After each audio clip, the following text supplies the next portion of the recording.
Hello my dear friends, welcome to UMP study points. आज हम UNO means United Nation of organisation के बारे में जानने वाले हैं, जिसका हिंदी में नाम है संयुक्त राष्ट्र संघ। आज हम ये जानेंगे कि यूएनओ क्या है और इसका आधार क्या रहा है, क्यों हमें इसको जानने की आवश्यकता पड़ी और क्यों इसको बनाने की आवश्यकता पड़ी, संयुक्त राष्ट्र बनाने की आवश्यकता क्यों पड़ी। इन सभी विषयों के बारे में हम आज जानेंगे। चलिए आइए शुरू करते हैं। फ्रेंड्स, यूएनओ के बारे में जानने से पहले हमें कुछ हिस्ट्री में पढ़ना होगा, हिस्ट्री जाननी होगी कि ये आया कहाँ से। चलिए स्टार्ट करते हैं। तो फ्रेंड्स, जैसा कि हम जानते हैं, फर्स्ट वर्ल्ड वॉर यानी कि प्रथम विश्व युद्ध जो कि 1914 में शुरू हुआ था और 1918 तक लड़ा गया। फ्रेंड्स, हमको पता है कि इस युद्ध में बहुत सारे लाखों लोग मारे गए थे, लाखों लोग घर से बेघर हो गए, विश्व की अर्थव्यवस्था एकदम अस्त व्यस्त हो चुकी थी। उस समय की जो स्थिति थी वो काफ़ी दयनीय थी, क्योंकि पूरी दुनिया तो लड़ी ही। उस टाइम पे कुछ देश जो थे आपसी विवादों के कारण वो लोग युद्ध करने गए, और कुछ देश जो थे जो जाना नहीं चाहते थे युद्ध में, पर उनको मजबूरन जाना पड़ा, जैसा कि भारत को मजबूरन युद्ध में शामिल होना पड़ा था। फ्रेंड्स, जो विश्व युद्ध था, प्रथम विश्व युद्ध, इसको वर्साई की संधि द्वारा समाप्त किया गया था। प्रथम विश्व युद्ध समाप्त होने के बाद तब अमेरिका के राष्ट्रपति ने सोचा कि ऐसा एक संघ होना चाहिए जो विश्व के देशों को कंट्रोल कर पाए और आगे कभी युद्ध की स्थिति उत्पन्न ना हो पाए। तब जाकर उन्होंने 1919 और 20 के करीबन एक राष्ट्र संघ की स्थापना की, जिसको आगे हम पढ़ने वाले हैं। आइए राष्ट्र संघ यानी कि लीग ऑफ नेशन के बारे में जानते हैं। इसकी स्थापना जो की गई 10 जनवरी 1920 को अमेरिका के राष्ट्रपति वुड्रो विल्सन के द्वारा राष्ट्र संघ की स्थापना की गई। इस संघ का उद्देश्य था कि विश्व में और कोई युद्ध ना हो तथा ऐसी दयनीय स्थिति दोबारा कभी उत्पन्न ना हो। लीग ऑफ नेशन का जो हेड ऑफिस है वो कहाँ है? जेनेवा में, स्विट्जरलैंड में है। इसका जो एम्स है यानी कि जो उद्देश्य है, क्या उद्देश्य है इसमें? कि विश्व में कभी युद्ध की स्थिति ना उत्पन्न हो, व्यापार को बढ़ावा मिले, संघ बनाकर लोग काम करें। लेकिन ये राष्ट्र संघ बाद में क्यों फेल हो गया, आइए जानते हैं इसके बारे में। क्योंकि जर्मनी ने पोलैंड पर आक्रमण करके उस पर कब्जा जमाने लगा।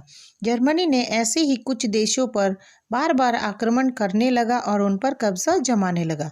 तब उन स्थितियों में राष्ट्र संघ यानी लीग ऑफ नेशन द्वारा कोई कार्यवाही नहीं की गई। फिर से जर्मनी ने रूस पर आक्रमण कर दिया। तब द्वितीय विश्व युद्ध की शुरुआत हो गई। जब द्वितीय विश्व युद्ध शुरू हो गया तब league of nation automatically fail हो गया। इस संघ का अस्तित्व धीरे धीरे और खत्म होने लगा। द्वितीय विश्व युद्ध जो कि 1939 से 1945 तक चला। तब अमेरिका के राष्ट्रपति ने फिर से कुछ कदम उठाए और उन्होंने फिर से एक मजबूत संघ बनाने की घोषणा की, जिस संघ का नाम रखा गया संयुक्त राष्ट्र संघ यानी कि यूनाइटेड नेशन ऑफ ऑर्गेनाइजेशन। इसका जो चार्टर साइन किया गया ये 26 जून 1945 को किया गया, और ये एग्जिस्टेंस में आया कब? 24 अक्टूबर 1945 को। इसमें जो है सबसे पहले 50 देशों ने संघ बनाकर हस्ताक्षर किए। उसके बाद पोलैंड बाद में आया, जिसको मिलाकर कुल 51 सदस्यों ने इस पर हस्ताक्षर किए, और तभी से 24 अक्टूबर को यूएनओ डे मनाया जाता है। और यूएनओ की 6 ऑफिशियल लैंग्वेज है, English, French, Chinese, Russian, Spanish और अरेबियन। के उद्देश्य को क्यों इसको बनाने की आवश्यकता पड़ी? सबसे पहला है to promote human rights means मानव अधिकारों की रक्षा करना। दूसरा जो उसका उद्देश्य है to maintain international peace and security, इसका मतलब है अंतर्राष्ट्रीय शांति एवं सुरक्षा स्थापित करना। थर्ड नंबर है to promote economic and social development, इसका मतलब है सामाजिक और आर्थिक विकास करना। आइए अब हम पार्ट्स ऑफ यूएनओ डिस्कस करते हैं। Parts of UNO means UNO के जो प्रमुख 6 अंग हैं उनके बारे में हम जानेंगे। फर्स्ट है महासभा, जिसको हम जनरल असेंबली के नाम से जानते हैं। सेकंड है इकोनॉमिक एंड सोशल काउंसिल, जिसको हम सामाजिक एवं आर्थिक परिषद के नाम से जानते हैं। थर्ड है सेक्रेटेरियंस मीन्स सचिवालय। फोर्थ है ट्रस्टीशिप ऑफ काउंसिल मीन्स न्यास परिषद। फिफ्थ है international court of justice means अंतर्राष्ट्रीय न्यायालय। और लास्ट है हमारा सुरक्षा परिषद मीन्स सिक्योरिटी काउंसिल। तो आइए हम इन 6 अंगों को अच्छे से डिस्कस करते हैं। यूएनओ का जो सबसे फर्स्ट पार्ट और मोस्ट इम्पॉर्टेंट पार्ट है वो महासभा यानी कि जनरल असेंबली। इसके बारे में जानते हैं। जब यूएनओ का गठन किया गया तब इसका जो सदस्य था वो 51 था, पर इसमें धीरे धीरे और देश आते गए और जुड़ते चले गए, तब अब जाके इनकी जो संख्या वो 193 देश है। लास्ट में जो देश इसमें जुड़ा था वो है साउथ सूडान। जनरल असेंबली में हर देश के शासन अध्यक्ष को जाना होता है। जैसे हमारे देश का शासन अध्यक्ष कौन है? प्रधानमंत्री। और राष्ट्र अध्यक्ष कौन है? राष्ट्रपति। तो प्रधानमंत्री को इस मीटिंग में जाना होता है। जनरल असेंबली के 193 सदस्यों को हर मीटिंग में आना ज़रूरी होता है। इसका जो मीटिंग होता है वो साल में एक बार होता है, जो कि सितंबर में किया जाता है। और ये जो मीटिंग कहाँ पर होता है? न्यूयॉर्क में होता है। और जनरल असेंबली का जो प्रेसिडेंट है ये हर साल चुना जाता है और असेंबली की में से ही अध्यक्ष और उपाध्यक्ष भी चुना जाता है।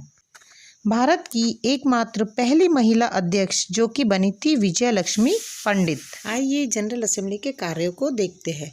जनरल असेंबली का कार्य है सदस्य देशों को शामिल करना, जनरल सेक्रेटरी को चुनना, राष्ट्र संघ का बजट पारित करना और इसमें पॉलिसी भी बनाए जाते हैं। मेजोरिटी बेस्ड डिसीजन लिया जाता है। मेजोरिटी बेस्ड से मतलब है अगर कोई डिसीजन लिया जाता है या कोई पीस और सिक्योरिटी की बात होती है, इंटरनेशनल पीस और सिक्योरिटी, तब उसमें 2/3 मेजोरिटी के हिसाब से इसमें वोटिंग होता है, डिसीजन लिया जाता है। और अदर केस में सिंपल डिसीजन लिया जाता है। और इसमें अगर किसी देश के साथ कुछ विवाद हो जाता है तो उस पर डिबेट किया जाता है और डिसीजन लिया जाता है। सीटिंग अरेंजमेंट किया जाता है। सीटिंग अरेंजमेंट के मीन्स है रोटेट होता है। दैट मीन्स जो इस बार फर्स्ट बेंच में बैठे हैं वो फिर नेक्स्ट ईयर वो लास्ट चले जाएंगे, फिर जो लास्ट में बैठते हैं धीरे धीरे वो आगे आते जाते हैं, मीन्स रोटेट होते रहते हैं। तो आइए नेक्स्ट पार्ट हम देखते हैं इकोनॉमिक एंड सोशल काउंसिल, सामाजिक एवं आर्थिक परिषद। इसका जो मुख्य उद्देश्य है पूरी दुनिया में सामाजिक एकता को बनाए रखना। ठीक है। और इसमें जो सदस्य है वो उसमें कितने हैं? 54 यानी कि 54 सदस्य हैं। इसकी जो बैठक होती है वो साल में 2 बार होती है। अप्रैल में न्यूयॉर्क में होती है और जुलाई में जेनेवा में होती है। ठीक है। और इसमें जो है कुछ संस्थाओं के साथ मिलकर काम किया जाता है, जैसे कि ILO इंटरनेशनल लेबर ऑर्गेनाइजेशन और FAO means food and agriculture organisation. इन संस्थाओं के साथ मिलकर काम इसलिए किया जाता है ताकि देखा जाता है कि लोगों की आर्थिक स्थिति कैसी है, उनको संभाल पा रहे कि नहीं पा रहे। ठीक है। उन पे नज़र रखा जाता है, सारे मजदूरों पे और जितने भी खाने से रिलेटेड, कृषि से रिलेटेड कार्य होते हैं, सब इसमें देखा जाता है। आइए थर्ड पार्ट यानी कि सेक्रेटेरिएट डिस्कस करते हैं। हमें पता है कि हर देश के सारे कार्य सचिवालय में ही होता है। ऐसे ही यूएनओ में भी सारे कार्य सचिवालय में होता है। सचिवालय के सारे कार्य महासचिव के अधीन किए जाते हैं। अभी यूएनओ का जो सचिवालय है वो कहाँ पर है? न्यूयॉर्क में है। General secretary appoint by the general assembly for 5 years. इसमें जो है बोला गया है कि जो जनरल सेक्रेटरी होता है वो जनरल असेंबली में से ही चुना जाता है, जो कि 5 सालों के लिए चुना जाता है। General secretary is the chief administrative officer. जो जनरल सेक्रेटरी होता है वो ही चीफ एडमिनिस्ट्रेटिव ऑफिसर होता है। तो अभी का जो चीफ एडमिनिस्ट्रेटिव ऑफिसर है वो कौन है? एंटोनियो गुटेरेस, जो कि 9th नंबर के सेक्रेटरी हैं। और इसमें ये भी बताया गया कि इन्होंने जो ऑफिस ज्वाइन किया था वो 1 जनवरी 2017 में किया था। और जो सेक्रेटेरिएट में जो काम होते हैं वो बहुत ज़्यादा भारी मात्रा में लोगों की संख्या में कार्य होते हैं। लगभग 10,000 से भी ज़्यादा कर्मचारी प्रतिदिन काम करते हैं। आइए नेक्स्ट पार्ट हम डिस्कस करते हैं ट्रस्टीशिप ऑफ काउंसिल यानी कि न्याय परिषद। जैसे कि आपको पता है कि जो छोटे छोटे यूनियन टेरिटरीज होते हैं, जो टेरिटरीज वाले देश होती है, वो खुद अपना कानून नहीं बना सकते, खुद सरवाइव नहीं कर सकते, वो दूसरे देशों पे डिपेंड रहते हैं। मीन्स वहाँ के जो सरकार है उस पर डिपेंड रहते हैं। ऐसे ही जो छोटे छोटे देश होते हैं उनको चलाने का काम यूएनओ करती थी। तो यूएनओ का जो मेन काम था कि all trust territories attend self government, means उनको ऐसा डेवलप करना ताकि वो खुद अपना गवर्नमेंट बना पाए।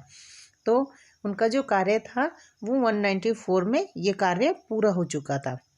1 नवंबर 1994 को जो ट्रस्टीशिप काउंसिल था वो सस्पेंड हो गया, क्योंकि उन्होंने जितने भी टेरिटरीज लिए हुए थे कि हमें इनको इनकी गवर्नमेंट बना के इनको इंडिपेंडेंट करना है, तो वो उनका काम पूरा हो चुका था, इसलिए उसको पूरा समाप्त कर दिया गया। पर उन्होंने ये बताया, यानी कि 25 मई 1994 को उन्होंने बताया कि हम हर साल ऐसे मीटिंग तो नहीं करेंगे, बट अगर किसी ओकेज़न पे ज़रूरत पड़ी कि किसी देश को हमको इसको डेवलप करना है या इसका गवर्नमेंट बनाना है, इसको इंडिपेंडेंट बनाना है, तो हम इस परिषद के तहत फिर से काम स्टार्ट कर सकते हैं। ये नेक्स्ट पार्ट अंतर्राष्ट्रीय न्यायालय यानी कि इंटरनेशनल कोर्ट ऑफ जस्टिस को डिस्कस करते हैं। इस न्यायालय में 15 जज को अपॉइंट किया जाता है, जिनका कार्यकाल 9 साल का होता है। इनको जनरल असेंबली और सिक्योरिटी काउंसिल द्वारा अपॉइंट किया जाता है। ये अभी हेग नीदरलैंड में स्थित है। फ्रेंड्स, आपको इसमें ध्यान देने की बात यह है कि सिर्फ अंतर्राष्ट्रीय न्यायालय ही जो है वो नीदरलैंड में, और बाकी इसकी जितनी भी ऑफिस वगैरह है वो सारे न्यूयॉर्क में है। अंतर्राष्ट्रीय न्यायालय में 2 ऑफिशियल लैंग्वेज पर काम होता है, फ्रेंच एंड इंग्लिश। आइए फ्रेंड्स, अब हम लास्ट पॉइंट सिक्योरिटी काउंसिल को डिस्कस करते हैं। हमें पता है कि किसी भी विधेयक को पास करने से पहले सुरक्षा परिषद में भेजा जाता है। जब सुरक्षा परिषद में पास हो जाता है तब वो 193 सदस्यों वाला महासभा यानी कि जनरल असेंबली में भेजा जाता है। सुरक्षा परिषद का जो उद्देश्य है वो अंतर्राष्ट्रीय शांति और सुरक्षा को बनाए रखना। सुरक्षा परिषद कहाँ पर है? न्यूयॉर्क में। और इसका जो है प्रेसिडेंट जो होता है हर महीने वो चेंज होता है रोटेशन वाइज। आइए अब इसके सदस्यों के बारे में जान लेते हैं। इसमें जो नॉन परमानेंट मेंबर यानी कि अस्थायी सदस्य है जो कि 10 है, जो सिर्फ 2 साल के लिए अपॉइंट किए जाते हैं। इसमें परमानेंट मेंबर जो कि 5 है, जो कि जब तक वो चाहे तब तक रह सकते हैं। तो कुल मिलाकर इसमें जो टोटल मेंबर है उसमें 15 हैं। जो 5 परमानेंट मेंबर है इनके पास जो होता है वीटो पावर होता है। कौन से देश है? USA, Britain, Russia, France and China, इनके पास जो है वीटो पावर है। ईच मेंबर हैज़ 1 वोट, सबके पास एक 1 वोट होता है, जो कि किसी भी डिसीजन के समय ये यूज़ कर सकते हैं, मीन्स अपना मेजॉरिटी दिखाते हैं। जैसे कि कोई रिजोल्यूशन पास हुआ है या कोई भी एक बिल पास हुआ है और ये लोग अगर अपना मत देना चाहे या अमत देना चाहे तो वो उस समय इस पावर का यूज़ कर सकते हैं, अपनी असहमति जता सकते हैं। तो फ्रेंड्स, आज हमने यूनाइटेड नेशन ऑर्गेनाइजेशन के बारे में जाना, उसका first world war, second world war के बारे में थोड़ा सा पढ़ा, लीग ऑफ नेशन क्या है उसके बारे में जाना, यूनाइटेड नेशन के बारे में जाना, फिर हमने डिस्कस किए कि इसके पार्ट्स कितने हैं। और फ्रेंड्स, हम इसके नेक्स्ट वीडियो में डिस्कस करने वाले हैं agencies of UNO part 2। So please wait and watch. और फ्रेंड्स, आपको मेरा वीडियो पसंद आया तो आप प्लीज़ लाइक, शेयर, कमेंट ज़रूर कीजिएगा और मेरा चैनल सब्सक्राइब कीजिएगा। Thanks for watching.